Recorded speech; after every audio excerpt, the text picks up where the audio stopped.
Hello, and welcome to the Physical Therapy Owners Club podcast. I'm your host, Nathan Shields. And today I've got a friend, a current coaching client, and also a business owner nearby me in Wasilla, Alaska. He also has a clinic in Anchorage. He's the founder and CEO of Empower Physical Therapy. Jacob Pollard is joining me today on the episode to talk about some of the growth that he's had over the past year that I really wanted to highlight and share with the audience. So, Jacob, first, thanks for coming on. I appreciate it. Yes, thank you, Nathan. I appreciate you asking me to be on. I'm excited to talk to you today. Yeah, I don't be nervous. We'll take it slowly, Okay.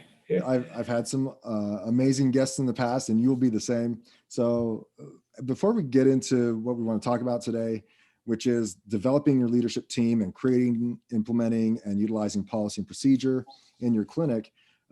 Share with the audience a little bit about you and what you've done up until this point to get you where you are. Yeah, no, I appreciate it. So like Nathan said, I live here in Wasilla, Alaska. We have a clinic out here in Wasilla, but we also have a clinic about 40 miles south of here in Anchorage, Alaska. We started Empower at the end of 2016, beginning of 2017. So we're coming up on starting our fourth year of being in business and working. And so we're excited about having it and about being around. And about 2 years ago, Nathan actually talked to me, introduced me to a coach that helped me. But about 2 years ago, I was just like most practice owners, I feel like, working, 45, 50 hours a week of just treating, and then trying to fit in addition to that time, hours to try and do marketing, to try and do admin trainings, to try and do Run the business management, grow the business. Totally. Anything and everything else that most clinic owners do. And it was right around that time in October, I just had my second child with my wife, and I was exhausted. I how that is with a new baby. And I thought there's got to be a better way. Like this can't keep going this way. And Nathan's the one who actually introduced me to a man named Jamie Schreier. And Jamie's program is the Practice Freedom U program. And I got introduced with him first and started down on some coaching and consulting, and as well as Nathan reached out to me when he started coaching and to become a coaching client of his. And I quickly jumped on board because I realized through Jamie's program that I had no idea what I was doing as far as running a business, and I needed people who knew how to run a business to show me what to do. So that's really, a big thing of what, kind of prompted me to get started into, really taking control of my business and deciding I needed to do something different. And through a lot of that coaching and consulting and, really education, I started to turn around things with my business and say, this is a business. It's not just a job for me to come in and do every day. Yeah. And that's really, it's changed my life. It's really changed, my family's life and where I am. Even just a year ago, I was still treating pretty much full time. I had a couple of admin blocks here and there. Sure. And about a year ago, we made the transition. And I really started carving out more and more time to work on the business. Now I'm completely out of treatment. And I've now built a management team that helps me run pretty much all the day-to-day operations of the business. Mm-hmm. And like Jamie said, we've implemented a lot of policies and procedures and standard operating procedures that really help guide who we are and what we do. Mm-hmm. And I've been able to, take a step away and focus on the business. So that's really been kind of where I've come from and what I've done over the last, really it's been 2 years of a journey here. Yeah. Well, first of all, congratulations. I remember when you first started opening up your clinic in town, and I had met you, and I thought, here's a guy who's just opening a clinic like I did. What was that, like 18 years ago? He probably doesn't have a lot of business training. I remember I sent you like a book or two just because I'm like, you're going to need some help. and then and I had Jamie Schreier on the podcast a couple times, and I was like, yeah, I'll just throw some contact information Jacob's way and see if he could use some help. And that seemed like a real turning point for you, where you really started getting a handle on how to run your business and what you needed to be doing. And then when I started working with you a little over a year ago, right? It's cool to see now where you are from December of 2019 to 2020 and the changes that have evolved in your company. Part of it is like what you said, that you developed some policy and procedure and standardized operating procedures, but you've also started to build out a real leadership team, which is vital to take some of the burden off of every owner. And so I wanted to go down that path a little bit. When we first got started working together, you did have a designated office manager, and if you follow like the traction and I think rocket fuel organizational structures, there's the visionary at the top and the integrator, and she was essentially your integrator, right? Yep. But you didn't have well-established clinic directors at both places. It didn't seem like you were kind of the clinic director for both locations while you were also trying to treat patients. Am I right? Yep. Yeah. And so that's what we want to talk a little bit about, your successes today, and maybe some of the things that you've done right, maybe some of the things you've done wrong, or what you would have done differently. And so in talking about that, share with us a little bit about where you decided or how you started working and developing a leadership team. At this time, they're kind of doing a lot of stuff on their own, but what was that transition look like? What did your leadership development program look like per se? Yeah. And that's a great question. And I think exactly what you said when you asked me, maybe some other things we wanted to talk about today. For sure, I think the leadership team and the management team has been the biggest thing that's allowed me to step out of the business and as far as working in the business and start to work on the business. And it definitely wasn't an overnight thing. I think that was one big thing was I was hoping, right? Like I could just turn to my office manager and say, hey, now you're the practice manager, make it run, right? Yeah. And it didn't work that way. And as well as same you did with the clinic directors, right? They, I gave them the title and I kind of just, at first, this was talking about those mistakes, just kind of said, okay, you're the clinic director, and just expected them to know what I meant when I said you're the clinic director, right? Like, okay, now go direct the clinic, right? Go. And obviously, looking back, those were big, mistakes on my part that I didn't provide any clarity for what I meant by that. I didn't provide direction. I didn't provide a clear outline of this is what I need you to do and expect. And then outcomes, right? I didn't set those outcomes for them from the beginning. And you didn't have a job description. Yeah, no job description. That's essentially what you're talking about, right? Like a clinic director kind of has these traits. These are their responsibilities, and these are the product, or these are the KPIs they're measured by or responsible for. Yep, exactly. I didn't have that. And I had written down a few things I wanted them to like take over, but it was by no means a clear job description. Right. And so I think that was a huge mistake on my part, that I jumped into that just hoping I knew I needed a management team, right? From your coaching, from Jamie's coaching, I knew I needed a management team. And so I started there, which, on one hand, it was good that I jumped in, right? I said, all right, we're going to build a management team. You made the decision. I didn't sit around and keep thinking about, all right, I got to get it perfect before I do. No. I just did. But on the bad side of that, it did come with some headaches and some definitely a learning curve.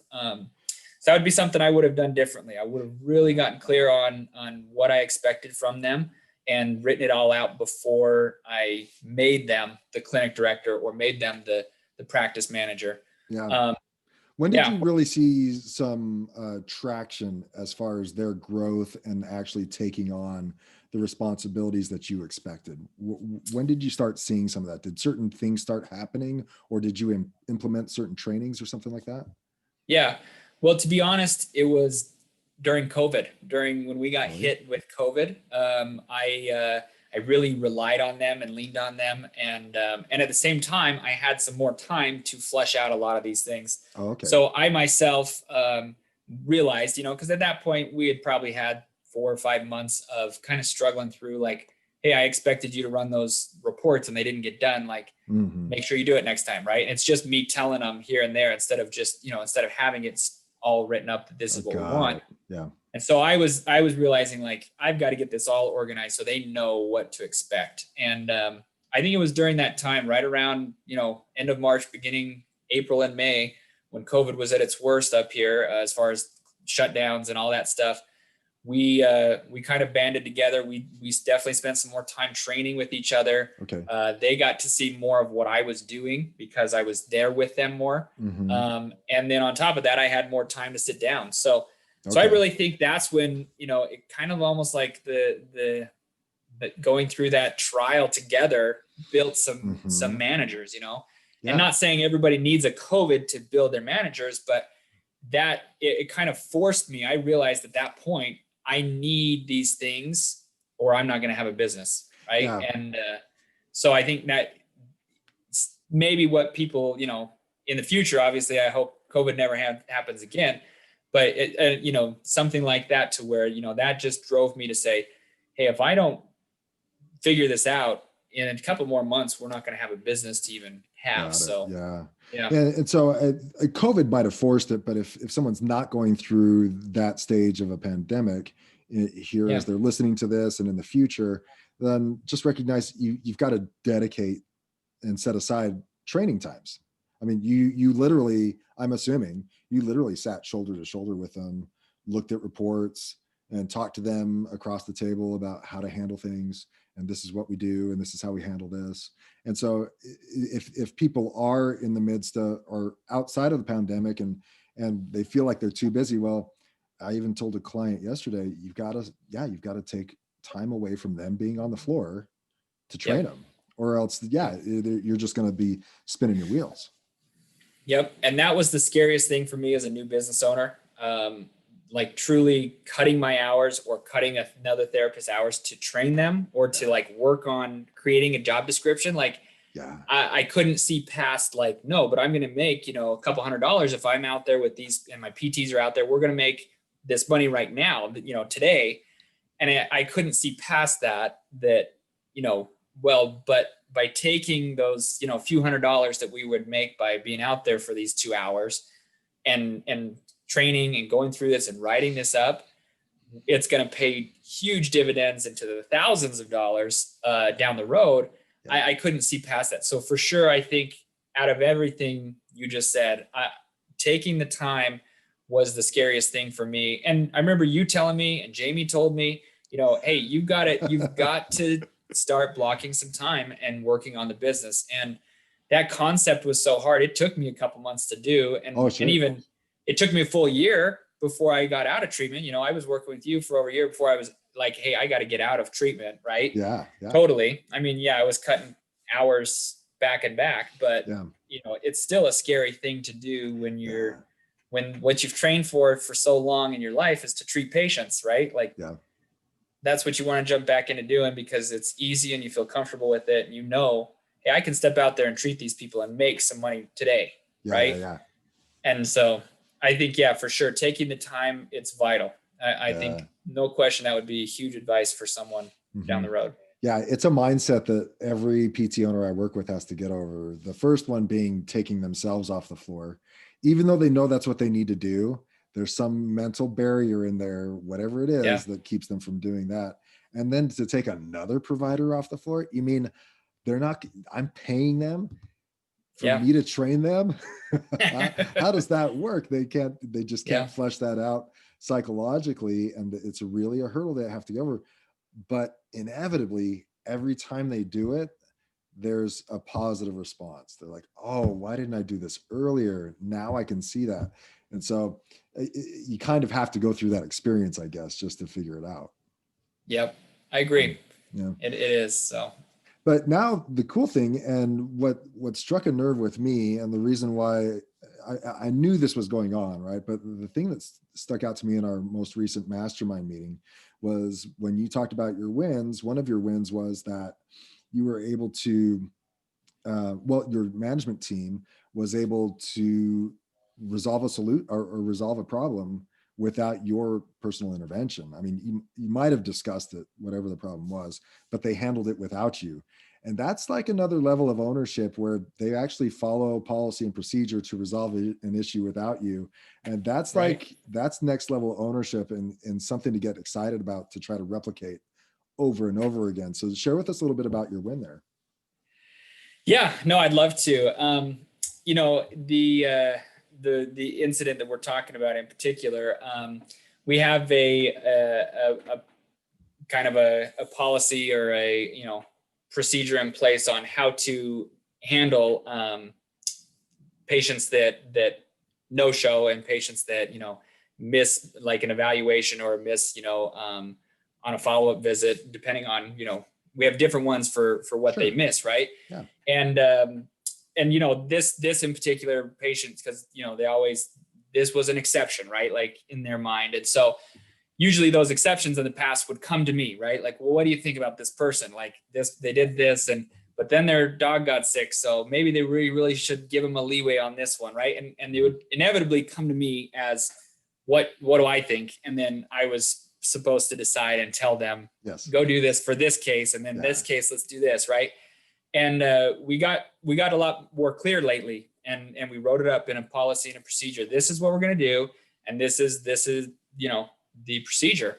And what I had told Nathan in the mastermind group, we were talking about, I had come back into the clinic the next day or later in the afternoon. I'm not sure. I don't remember, but they said, hey, we tried sending you an email or calling you and we didn't get a hold of you.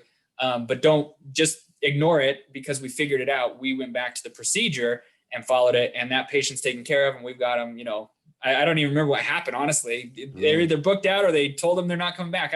You know, that's the thing that was nice.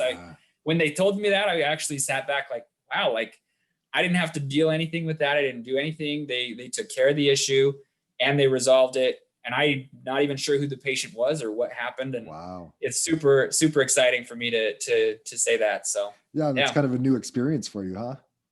Yeah, it was. Cause like you said, I mean, it's that next level because you can write up those SOPs, but then the training and getting people to actually do them, that's that like next level that, that I was really, it was really exciting to see. Well, two things, like number one, that you weren't necessarily involved.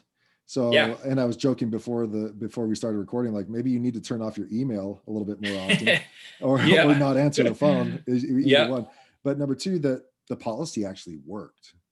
Yeah. And that's where you're like, wow, okay. Something that I wrote up actually worked. That's cool. And so that being a new experience is what you're looking for, right? I mean, we, back in the day, we got to a point with our leadership team and our clinic directors where we said, if they came to us with a question like you're presenting that you had, we'd say first, our response was supposed to be, what does the policy and procedure manual say about it? Because even though we knew the answers in our heads, you know, our job and our leader's job, if they were talking to the clinic directors, was what does the policy and procedure manual say? Because it's too easy for them to just send out an email or make a call and get the answer than it is for them to actually do some footwork and look through the paperwork and try to find it. Right. Yep. And so if you're going to make that policy and procedure manual live and breathe and actually have some meaning, you have to guide them back to that over and over and over again until they get a clear message. And then just say, well, if the policy and procedure manual doesn't give you the answer or you try it and it didn't work, then come talk to me. But don't come and talk to me until you actually follow the procedure, right? So you want to hear another cool story? Let me just tell you real quick. Okay. Yeah. I just today, I was just in there. I had helped last week. I did an out of office visit at the surgery center. I went down and did an eval for a total knee patient. And we document those a little differently, obviously. Sure. And we even, you know, the way we get it to our biller is a little different. We just recently updated it, the procedure of how we do these things. And I wasn't even sure how we did it because I wasn't the one that updated the SOP. So that's something really cool. Was my practice manager was the one who updated how we do it. This is the system. Wow. And so then I was the one today. Hold on. So you're telling me that people besides you are making policies? Oh yeah. Yeah. That's Now, cool. now they are. Yes, exactly. Nice. So Impressive. that's another big thing that we've just started doing the last, 6 months or so Yeah. is my practice manager has done several of these Okay. procedures Yeah. where I we didn't even want to have, gloss over that. I wanted to make sure that stood yes, out. That's cool. yes. Yeah. I mean, and that, I think that was another big thing for me in the beginning was I felt like I had to do all of these procedures and write down all the systems that we do. And it was very overwhelming, right? Like, Mhm. oh my word, I can't even tell you everything we do. Everything just I do, right? Like I couldn't Yeah. write it all down, let Yeah. alone the whole team. And but once, I think maybe you had said it or someone that, you know what, like there's no reason why my new patient coordinator can't write down her own procedures and Exactly. systems. And the practice manager can't write her own procedures and systems. Yeah. So we did, 6 months ago or so, they've been writing them out. And Cool. so anyway, back to the story real quick. Yeah. Sorry for the So tangent. I There was you the go. one today who, like you said, was lazy. And I just was looking around and saying, hey, where are these supposed to go? Hey, where are these supposed to go? And Bree, my practice manager, actually pulled out the manual, the SOP binder, and said, look, Jacob, right here. And she's the one that pointed to here's what Nice. the system says. And I was laughing about it. They were all making fun of me. And I was laughing. You could tell I was kind Nice. of fish out of the water in my own clinic now, Right. Right. And so I went and put it where it needed to be and stuff. But I was the one who it was too easy to just ask around than it was Yeah. to go to the manual. So she Yeah. it was good. She brought me back to it and said, this is what we do. So Yeah. it was Exactly. cool. It was a cool experience. Definitely. Well, you're 4 years into it, and they're going to. I mean, that's been their MO this entire time, right? Yep. So, and not any fault of theirs. That's just how they've been trained to get answers. And so, Right. as you start implementing these policies and procedures, it's going to take a learning curve and a redirection regularly before they get the message that, if you have a question, figure it out through the manual first, and then talk to your supervisor if it doesn't answer the question, or if you don't get the result that you want. Right? Yeah. So that's what's Exactly. super exciting about it. And I assume that all that grinding and hard work feels like it's kind of paying off. Oh yeah, no question. I think, that's not only is it paying off in the sense of my overall workload has dropped dramatically. I've been able to hand off a whole bunch of different things and tasks that I was doing, Mhm. but it's paying off in the stress level of my life. It's paying off in the time I get to spend with my family. Cool. I'm not working every night anymore like I was. I would get home Nice. and put my kids in bed, and by 9 o'clock I was back on the computer, and I think every practice owner, it knows what I'm talking about, right? Totally. If I was doing notes or if I was writing emails, right? I was on the computer from 9 till midnight or 11 Mhm. p.m., whatever. And Yeah. I'm not doing that anymore. And my wife cool. pointed that out. She said, it's been so awesome. Like, that we can be together and just not have to worry about me being on the computer. And Yeah. so, yeah, and then of course, it's paid off in overall profits of the company, right? And Yeah. financially it's paid off. And we've definitely had some huge growth this year. No Mhm. way I could have done it without growing my management team and bringing Yeah. on other people too. So Yeah. And yeah, we didn't even mention that. I mean, I think last year this time, do you mind if I share a couple numbers that I recall? no, go I ahead. mean, I Yeah. think you were striving to hit 800 visits a month, and now Yeah. you're up to over 1100 visits a month, if I'm not mistaken, right? Yeah. Well, and in October, we actually went over 1,300. No So, way. yeah. Oh my gosh. So Over 50% had, increase in 1 year. yeah, it That's was nuts. crazy.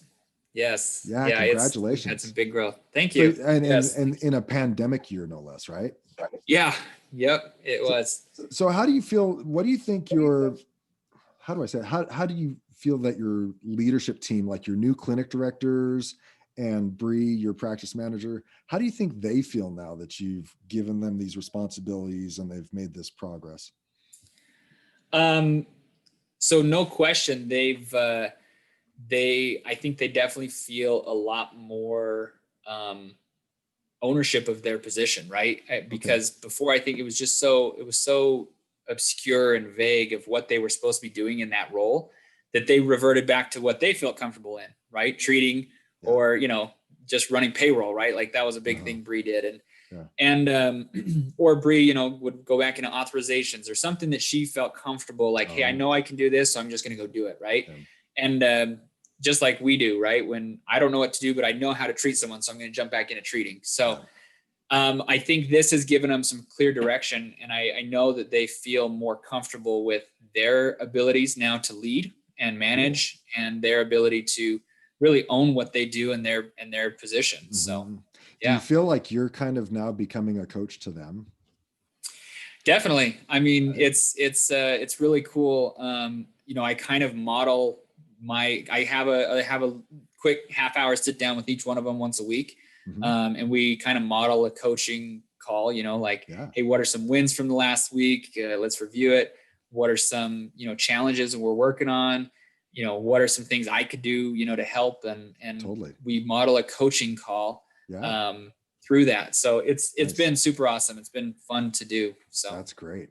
And so what are the next steps for you? I mean, you've made this great progress. You've got the beginnings of a management team in place. Your policy and procedures are starting to come together. They're starting to gain some traction. What do you think the next steps are that you're going to be working on? And that's a great question, but I think that's the role of the owner, right? Like, it's always looking ahead, looking to the visionary of, okay, what's next, what's down the road. And now that I'm, before it was always kind of, let's look what's down the road, but instead I just, would put my head down and see what was right in front of me. Right. Sure. Didn't want to trip over that tree branch. And so I could never see, what was coming up the horizon. And so I think what this has allowed me to do is really look to that and say, this is what I see in our future, a new building, for example, bringing on a new service line. We've talked about we did just bring on massage therapy. Maybe we'll bring on occupational therapy. Right. And these other things that it's like, it's allowed me to step into that role of, okay, how else can we empower our community? Right. That's a big phrase we say often. That's your purpose, our clinic being empower. Yeah, exactly. So, how else can we do that? And we really feel, that by me working on the business, we can reach more people that way. And so that's exciting for us, that's awesome. It's a big thing. So. Well, just a small detail, but were there some books that were influential, not just for you, but have you shared any books with your management team?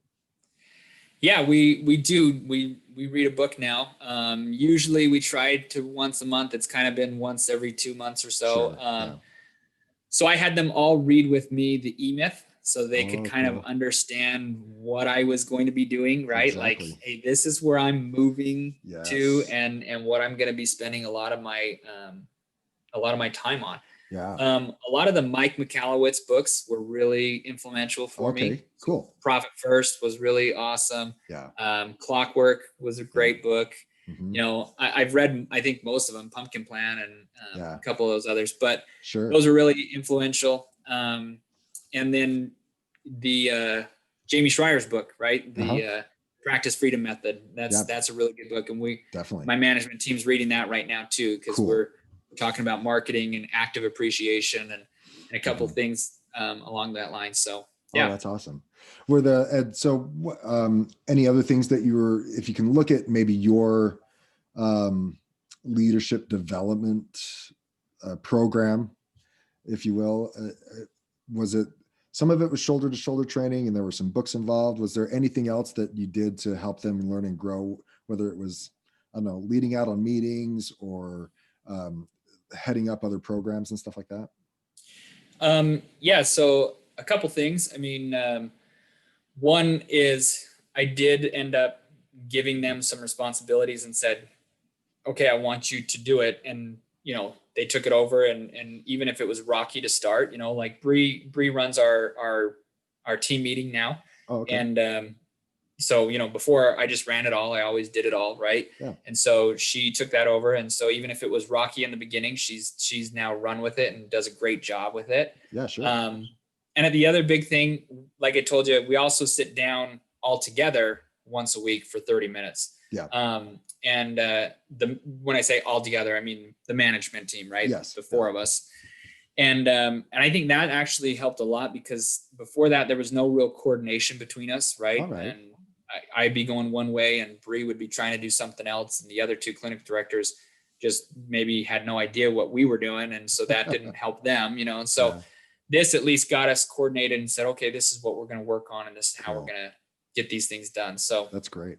Yeah. yeah. And it's just simple things like that. I mean, when I talk to clients about developing leaders in their clinics, they kind of have a deer in the headlights look, and understandably so, but it simply goes back to, having opportunities for communication, and a meeting rhythm works. And, Yep. What did you learn to make you a leader? What books did you read to make you a leader?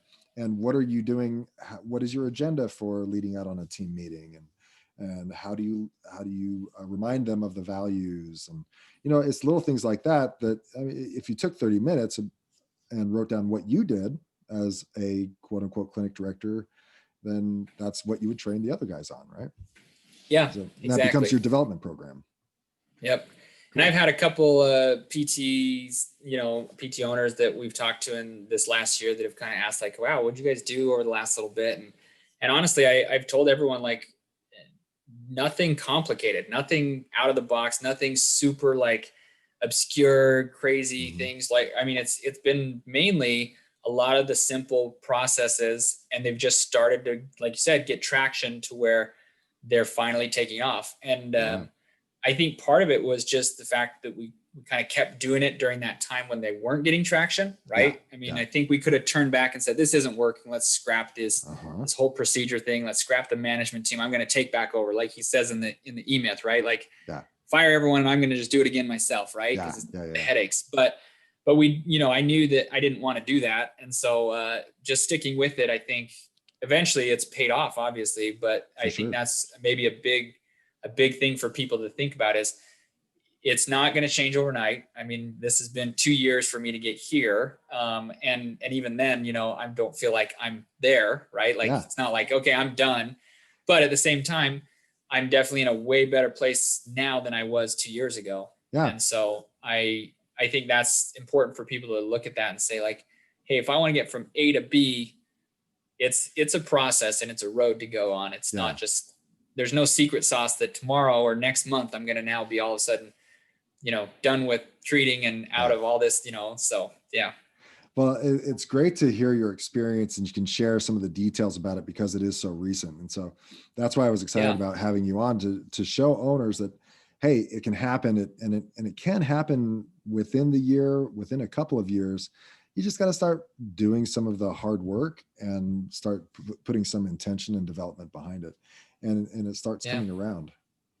Yeah, for sure. That's cool. We, I was just going to say, we, in Jamie's group, we talk about something we call the deep work, right? The deep work that really the owner needs to do. And that's that vision planning. It's the value building. It's the culture creation. It's all those things that a lot of times you don't do because you're so busy just treating, right? Or just managing the fires. Yeah. And, but taking the time and doing that deep work, it pays off huge in the end for sure. Yeah. Cool. Well, man, thanks for spending a little bit of time with me today and sharing your experience. Yeah, of course. Yeah. It's great to have that experience and see that actually happening in real time. So number one, congratulations. Number two, keep it up, man. You're doing great things.